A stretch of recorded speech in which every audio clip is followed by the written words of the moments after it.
Nangangamba raw si Pangulong Bongbong Marcos sa posibilidad na maging presidente si VP Sara Duterte. At live po mula sa Malacanang, una sa balita, Mobile Journal, Julie Baiza. Julie, bakit nga ba nangangamba ang Pangulo?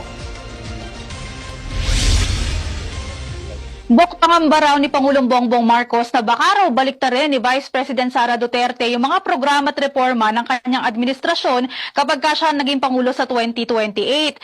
Pero hindi raw siya nagsisisi na naging running mate niya si VP Sara noong 2022 elections. Gayunman, sinabi ni PBBM na hindi rin daw niya nakikitang pagkakamali yung unity team. Sinabi nga yan ng Pangulo sa panayam niya sa kanya sa Bloomberg Television.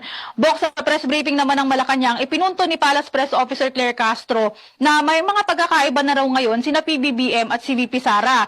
Una raw dyan, pinaglalaban ni PBBM yung karapatan ng bansa sa West Philippine Sea.